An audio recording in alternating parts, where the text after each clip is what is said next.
Hello everyone, कैसे हो आप सभी। उम्मीद करता हूं कि आप सभी अच्छे होंगे, मस्त होंगे। तो क्वेश्चन के ऊपर hello hello hello hello hello थोड़ा ध्यान दीजिएगा, थोड़ा ध्यान दीजिएगा।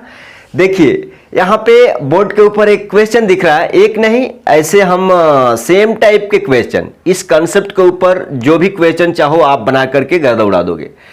जैसे आपको मान लीजिए इस टाइप के क्वेश्चन है, राइट, इस टाइप के √3 है, √2 है, इसको इरेशनल प्रूफ करना है। सीबीएसई और बोर्ड के एग्जाम में, कोई भी बोर्ड रहने दो, यूपी बिहार झारखंड, सीबीएसई हैदराबाद, कौन सा भी बोर्ड रहने दो, इस टाइप के क्वेश्चन आपसे पूछा जाता है। हम कहेंगे कि भाई अगर मान लो कि अगर आपसे पूछ दिया जाता है, अगर आपसे पूछ दिया जाता है कि भाई √2 बताओ, इस सेशन में थोड़ा सा ध्यान दीजिएगा। इस सेशन में √2, √3, √5, √7, √11, √17, रूट क्या चीज आप देखो। Hello hello mister, hello. इस सेशन में आपको एक तरीका बताएंगे जिससे आपके बोर्ड के एग्जाम में इस टाइप से अगर क्वेश्चन आता है तो उस क्वेश्चन को मात्र चुटकी में बना के आओगे, उस क्वेश्चन में प्रूफ करके आओगे कि भाई ये जो नंबर दिए हैं ना वो इरेशनल है, यानी अपरिमेय संख्या है। ठीक है, तो ज्यादा से ज्यादा 15 मिनट देने की जरूरत है। और आप कहोगे कि इस क्वेश्चन को पूछने का कितना मार्क्स मिलेगा, तो आपको बता दे कि उनका अगर दिल खुश हो गया तो आपको 3 नंबर्स मिलेंगे। इसको क्या चीज, 3 मार्क्स आपको मिलेंगे। ठीक है, हेलो हेलो हेलो हेलो, जाना नहीं है अभी।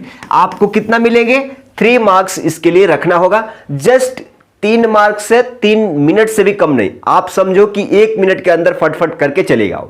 ठीक है, तो क्लियर हो गया ना। इस सेशन में मेनली आप क्या देखने वाले हो, इस टाइप के क्वेश्चन अगर पूछा जाता है कि भाई इसको प्रूफ करो, इरेशनल है क्या है, इसको प्रूफ करो, इसको प्रूफ करो, चाहे पूछ देगा कि इसको, तो ये सारे इस टाइप के क्वेश्चन को सॉल्व करने का एक ही तरीका है। वो तरीका बताऊंगा, दिमाग में फिट बैठ जाएगा। आप जरा आइएगा इधर, आप जरा इधर आ जाइएगा। क्या आपने कभी सुना है कि नंबर सिस्टम के रियल नंबर जो चैप्टर है ना, उसमें एक थ्योरम है, वो थ्योरम क्या कहता है। अच्छा, थ्योरम पे जाने से पहले एक पॉइंट समझिएगा, बहुत समझने वाला। अगर वो क्वेश्चन समझ लेते हैं तो ये थ्योरम आप अपने से एग्जाम में बैठ के लिख दोगे कि भाई ये चीजें होती है। आप थोड़ा समझिएगा। अगर हम आपको कह दें कि मान लीजिए भाई साहब ये यहां पे 5 का स्क्वायर है, ये 5 का स्क्वायर है, तो ये 5 से क्या हो जा रहा है, डिवाइड हो रहा है। हम कह रहे हैं, आप समझिए, ये जो 5 का स्क्वायर है ना, वो 5 से डिवाइड होके 5 आ जा रहा है। अरे इसको ऐसे कट करोगे, एक 5 को तो कैंसिल होगा ना। लो, कोई तो बोल रहा है कि डायरेक्ट कैसे कट कर देंगे। देखो भाई, 5 का स्क्वायर का मतलब क्या होता है, 25। क्या होता है, 5 का स्क्वायर बोले तो 25/5। तो हम इसको 5 से कटाएंगे तो 5 बार में चले जाएगा ना।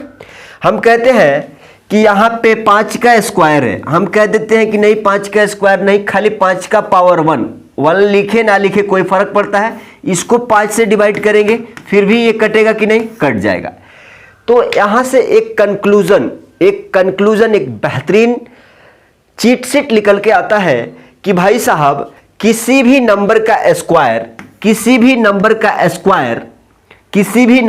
स्क्वायर उस नंबर से क्या होता है, डिवाइड हो जाएगा।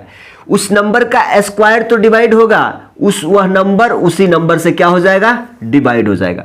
अब यहां पावर में 2 है तब भी a से डिवाइड हो जा रहा है, यहां पावर में a है, ये पावर में 1 है, चाहे लिखे चाहे ना लिखे तब भी उस नंबर से डिवाइड हो रहा है। वही ये थ्योरम बोल रहा है। वो थ्योरम क्या बोल रहा है, देखो भाई, if p is a prime number and a is a positive number.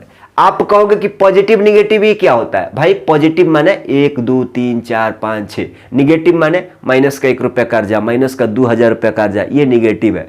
Positive माने आपका पैकेट में आपका पैसा है, निगेटिव माने आप कर्ज लेके रखिएगा अपना पैसा में, तो आप नहीं पॉजिटिव में, निगेटिव में। भाई पैकेट में रखे लेकिन कर्ज है ना, तो उसको बोलते हैं पॉजिटिव निगेटिव। समझ में आया, माने निगेटिव -1, पॉजिटिव। ये देखो जरा, जीरो को छोड़ देना है, जीरो को इसमें शामिल नहीं करना है। 1 1 2 3 पॉजिटिव चलते जाएगा। ठीक है, तो ये बोल रहा है कि भाई if p is a prime number, समझो यही थ्योरम पे पूरा इस टाइप के क्वेश्चन आप बना के धाम के चले आओगे। इफ p कोई नंबर है, p एक नंबर है, वो नंबर क्या है, प्राइम नंबर है, and a is a positive number. भाई p एक प्राइम नंबर है और a एक कोई बंदा है जो पॉजिटिव नंबर है, तो बोल रहा है कि p डिवाइड्स a स्क्वायर। देखो जरा, p डिवाइड्स a स्क्वायर माने इसका स्क्वायर को, एक का स्क्वायर को p है डिवाइड कर देता है, तो आगे बोल रहा है कि दे p डिवाइड्स a आल्सो। तो आगे क्या बोल रहा है भाई, p नु a को भी डिवाइड करेगा। वही ना हम अभी बताए हैं रे भैया, वही ना हम बताए हैं। मान लो a इजकल टू इतना है और क्या है, ये p है, तो बोल रहा है कि इसका स्क्वायर को अगर p डिवाइड करता है तो इसके ना ही स्क्वायर को भी p डिवाइड करेगा। समझ गए बात को, यही बोल रहा है। तो आगे आ जाइए, इस पे क्वेश्चन कैसे बनते हैं, इसके क्वेश्चन कैसे बनते हैं। देखिए हम 3 क्वेश्चन लिए, 3 नहीं आप ऐसे 10 क्वेश्चन बना सकते हो। सिर्फ एक क्वेश्चन को समझ लीजिए, क्या करेंगे, एक क्वेश्चन को समझ लीजिए कैसे बनाना है, ठीक है। ये इसमें से कोई भी क्वेश्चन आएगा आप बना के आ जाइएगा, सिर्फ समझ लीजिए। हम कह रहे हैं कि भाई इस टाइप के क्वेश्चन को कंट्राडिक्शन मेथड होता है। क्या है, कंट्राडिक्शन मेथड। अगर दाल है तो उसको कह दो कि भाई ये सब्जी है, मान लो। हेलो, ये कंट्राडिक्शन मेथड क्या बोलता है, किसी चीज को उल्टा मान लेना। अगर मान लो कि दाल है तो सब्जी मान लो, अब बाद में कहोगे कि भाई सब्जी का गुण तो नहीं मिल रहा है, ये तो एक्चुअल में दाल ही था। हेलो, समझो, मान लो ये दाल है, इस कटोरा में दाल है, आप इसको मान के शुरू में चल रहे हो कि नहीं भाई ये सब्जी है। क्या है, ये सब्जी है, लेकिन सॉल्व करते करते, चेक करते जाए, तेरे भाई ये देख रहे थे ये तो दाल है, लेकिन तू सब्जी माना था, लेकिन यहाँ पे दाल आ गया, दाल का गुण मिल रहा है इसको। तो आप कहोगे लास्ट में, क्या कहोगे कि भाई हमने दाल को सब्जी मान लिया था, गलत मान लिया था, तू सही है। रीजन बता देंगे कैसे, ठीक है। तो इसी टाइप का कुछ खेल होने वाला है, आप समझिएगा। हम कहते हैं कि मान लीजिए कि √2 क्या है, रेशनल नंबर है। इरेशनल प्रूफ करना है ना, प्रूफ दैट √2 इज इरेशनल, माने अपरिमेय संख्या है, सिद्ध करिए। तो हम कहते हैं कि लेट, हम क्या कहते हैं कि लेट √2 क्या है भाई, रेशनल नंबर।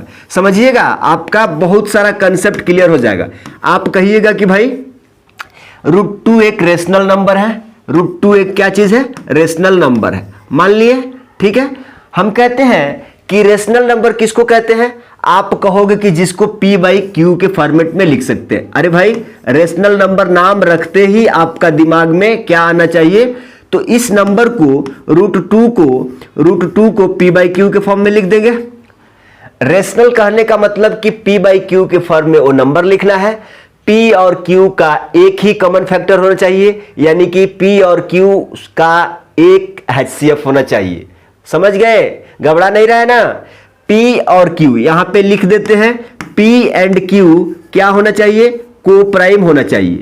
को प्राइम बोल देने का मतलब कि HCF1, दैट इज को प्राइम बोले तो HCF क्या होना चाहिए, 1 होना चाहिए। और नहीं तो फैक्टर, क्या चीज, कौन फैक्टर, कॉमन फैक्टर। देखो जरा, कॉमन फैक्टर क्या होना चाहिए, 1 होना चाहिए। अगर इसके अलावा अगर कहीं गड़बड़ सड़बड़ इसका कंडीशन जाता है तो हम डायरेक्ट कह देंगे कि भाई शुरू में √2 को हम रेशनल मान लिया था, ये हमारा भूल हो गया भाई साहब, तू तो इरेशनल है, ठीक है। लेकिन ये कंडीशन तो चेक करो कि रेशनल का फॉलो कर रहा है नहीं कर रहा। अगर ये कंडीशन नहीं फॉलो करेगा तो फेंकेगा उठा के, भाई तू इरेशनल है, भाई तू इरेशनल है, ठीक है। तो चलिए ये चेक करते रहिएगा दिमाग में। अगर और q is not equal to 0, q is not equal to 0 मतलब ये अंश है, ये p क्या है, अंश है, q क्या है, हर है, तो q का वैल्यू 0 नहीं होना चाहिए। ये भी दिमाग में दौड़ाना है। कितना बात दौड़ाइएगा दिमाग में, देख लीजिए, एक ही है, सबका दावा है कि को प्राइम होना चाहिए, that is HCF equal to 1 देखना चाहिए। माने किसका HCF, p और q का HCF 1 आना चाहिए, चाहे कॉमन फैक्टर 1 आना चाहिए। किसका कॉमन फैक्टर, p और q का कॉमन फैक्टर। मान लो यहाँ पे कुछ भी नहीं है तो 1 है, कुछ भी नहीं है तो 1 है। अगर हम कह दे कि यहाँ 2 है, यहाँ 2 है, तो कॉमन फैक्टर 2 हो गया ना भाई। लेकिन हमको कॉमन फैक्टर 1 ही लाना है। अगर एक कॉमन फैक्टर है तो ये रेशनल है, अदरवाइज रेशनल नहीं है, ठीक है। समझ रहे हैं बात को, समझ रहे हैं ना। चलिए अब चलिए आगे। आप कहोगे कि भैया पहला स्टेप था कि हम लेट कर लिए कि लेट √2 क्या है, रेशनल नंबर है, बाय कंट्राडिक्शन मेथड। रेशनल दिया प्रूफ करने के लिए, रेशनल मान लिए क्या है, कंट्राडिक्शन मेथड मान ली। दूसरा स्टेप में आप बोल रहे हो कि जब रेशनल मानोगे तो उस संख्या को p बाई क्यू के फॉर्मेट में लिख देंगे। ये सारा कंडीशन दिमाग में रखिएगा, ठीक है। अब आप कहोगे कि चलो भाई इसको क्या करते हैं, हमको दोनों तरफ स्क्वायर करते हैं। अरे भाई ये आप समझो, अगर आपको कुछ भी नहीं आता है एग्जाम में सेम टू सेम पॉइंट लिख दो, same to same point value change करके। अगर यहाँ √2 है, अगर √3 का पूछे तो ओनली √3 यहां पे चेंज करिए, √5 पूछे तो √5 लिखिए, √7 पूछे तो √7 लिखिए, √11 का पूछे तो √11 लिखिए, इसका वैल्यू चेंज करिए, आंसर पक्का आएगा, ठीक है। स्क्वायरिंग बोथ साइड, यहां पे देखिएगा जरा, स्क्वायरिंग बोथ साइड। अब आप कहोगे कि भैया ये कॉमन फैक्टर HCF ये सब कहां मिलेगा, तो वही मिलने के लिए ना हाई प्रोसेस कर रहे हैं भैया, वही मिलने के लिए हाई प्रोसेस कर रहे हैं, ताकि एक बार Q का P का फैक्टर कुछ आ रहा है क्या देख लेते हैं, Q का कुछ फैक्टर आ रहा है क्या देख लेते हैं। अगर देखेंगे कि नहीं भाई P को सॉल्व किया तो P का देखेंगे एक ही कॉमन फैक्टर है, अगर एक का अलावा है तो फिर भी वो भी नोट करेंगे, और Q को भी सॉल्व करेंगे, कहेंगे कि भाई Q तुम्हारा लगे कुछ फैक्टर है क्या एक के अलावा। अगर वो बोलता है कि हाँ हमारा पास भी एक का अलावा दूसरा फैक्टर है, तो बोल देंगे कि दोनों रिजेक्ट हो गया, तुम लोग तुम्हारा अपना कंडीशन सेटिस्फाई नहीं कर रहा है, तो कैसे रेशनल होगा, तुम नहीं होगा ना, तो जाओ इरेशनल में रहो, ठीक है। इस तरह की कुछ बात है, तो दोनों तरफ स्क्वायरिंग करेंगे। देखिए जरा क्वेश्चन एक ही सॉल्व करने वाले हैं ताकि इसको डिटेल में आपको समझ आ जाए, राइट, समझ में आ गया। अब देखिएगा जरा, अब देखिएगा जरा, अब देखिएगा जरा, अब आप कहोगे कि √2 का स्क्वायर करेंगे तो क्या आ जाएगा, 2 आ जाएगा, 2 आ जाएगा ना। आप कहोगे कि इसको p² बटा q² ऐसा लिख देंगे, क्लियर है। अब आप कहोगे कि भाई किसको टेस्ट करना है, p को टेस्ट करना है, p को टेस्ट करना है ना, यहाँ pq2 है तो p को टेस्ट करना है। तो आप कहोगे कि अगर हम q यहाँ पे q² तिरछा तिरछी गुणा कर ले तो यहाँ पे क्या हो जाएगा, ये 2 नीचे आ जाएगा, तो आप कहोगे कि p² बटा 2, p² बटा 2। यहाँ पे समझिएगा, किसी को कोई कंफ्यूजन तो नहीं हुआ ना, यहाँ पे किसी को कोई कंफ्यूजन तो नहीं हुआ ना, नहीं। अब यहां से देखिएगा जरा, अब यहां से देखिएगा जरा, यहां पे बोल रहा है कि भाई p² को 2 डिवाइड कर रहा है, तो आप कहोगे कि 2 डिवाइड्स क्या चीज, p²। तो हम बताए थे ना कि अगर 25 को अगर 5 डिवाइड करता है तो 5 को 5 भी डिवाइड करेगा। इसका कहने का मतलब कि अगर 2 डिवाइड्स कर रहा है p² को तो ऑल्सो 2 डिवाइड करेगा किसको, 2 डिवाइड्स करेगा किसको, p ऑल्सो, ठीक है। यही आप जरा बताओ कि अगर मान लो कि 2 p² को डिवाइड कर रहा है, कहने का मतलब कि यहां पे 2 का स्क्वायर है तो इसको 2 डिवाइड कर रहा है, माने 2 ना कितना हो जाएगा 4, तो ये 2 डिवाइड कर रहा है। ये वाला स्टेटमेंट बोल रहा है कि भाई तब 2 को 2 भी डिवाइड करेगा, ऐसा है, ये खेल है, ठीक है।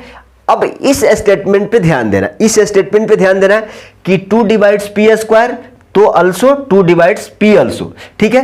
तो अब कहने का मतलब है कि आप इसको कैसे लिखोगे, 2 डिवाइड्स p माने p को 2 डिवाइड कर रहा है। हम इसके इक्वल में कोई पॉजिटिव इंटीजर ले लेते हैं, कोई पॉजिटिव इंटीजर लेते हैं। आप कहोगे क्या मान ले, 1 2 मान ले, भाई पॉजिटिव इंटीजर हम 1 2 नहीं लेंगे, क्यों नहीं लेंगे, वैल्यू नहीं पता है, तो हम कोई c मान लेते हैं, k मान लेते हैं, चाहे m मान लेते हैं, चाहे r मान लेते हैं, चाहे कुछ भी मान लेते हैं। तो आप कहोगे कि भैया c मान लो, c, ये c का मतलब कांस्टेंट नहीं, हटा दो। हम क्या मान लेते हैं, m मान लेते हैं। कोई बोल रहा है कि नहीं m मान नहीं माने, क्यों नहीं मानोगे भाई, कुछ घटा जाता है क्या।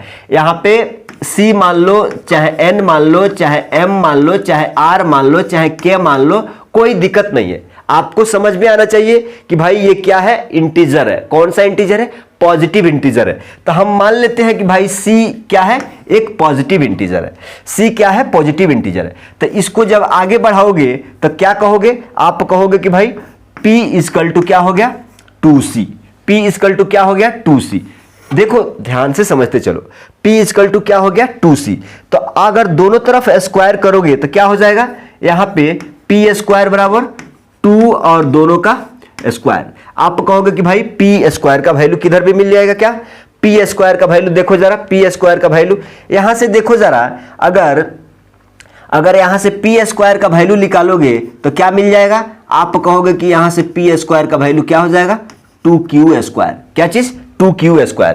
तो वहां से p का वैल्यू, p स्क्वायर का वैल्यू 2q स्क्वायर रख दो, और 2 का स्क्वायर कितना होता है 4, और c स्क्वायर हो जाएगा। अब जरा देखो, जरा यहां से देखो, ये 2 नीचे में जाएगा, 2 नीचे में जाएगा, तो यहाँ पे q स्क्वायर हो जाएगा, यहाँ पे बट्टे में कितना 2 आ जाएगा, ये c स्क्वायर है, ये 2 से 2 कैंसिल करेगा, तो आप कहोगे कि भाई साहब यहाँ q स्क्वायर बराबर हो गया किसके, q स्क्वायर बराबर हो गया किसके, 2c स्क्वायर को।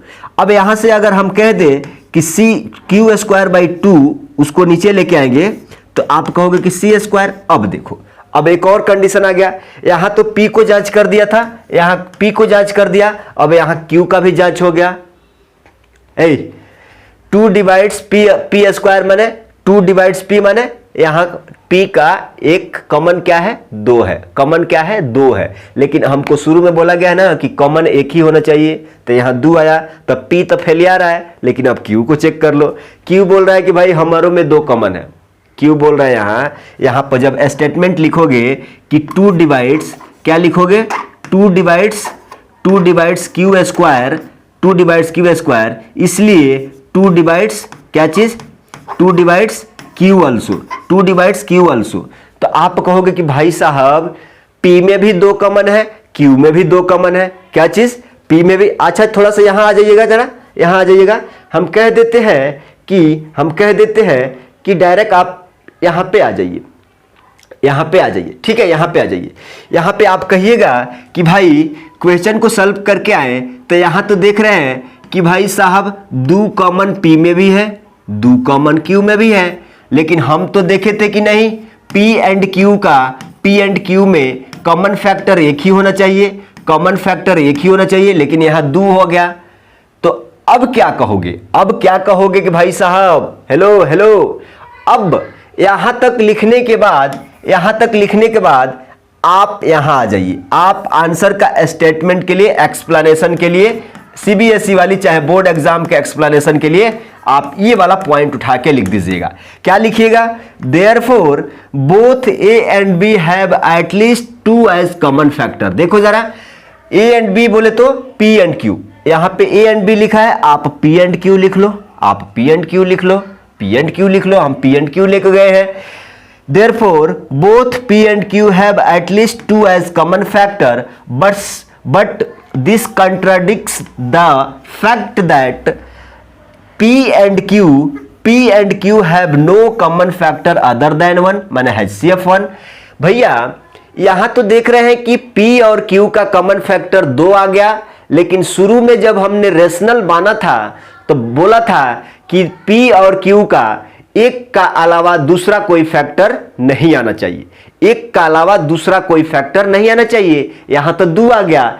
तो ये किसके चलते हो गया भाई, हमने शुरू में गलत अजम्पशन कर लिया था कि √2 एक रेशनल नंबर है, लेकिन नहीं, this contradicts due to our wrong assumption that √2 is irrational, hence √2 क्या है, इरेशनल नंबर है। इस कहने का मतलब है कि भाई यहां p और q का कॉमन फैक्टर क्या आ गया, 2 आ गया, लेकिन शुरू में हमने कॉमन फैक्टर बोला था कि एक ही आना चाहिए, तो यहां से ये कैंसिल हो जा रहा है।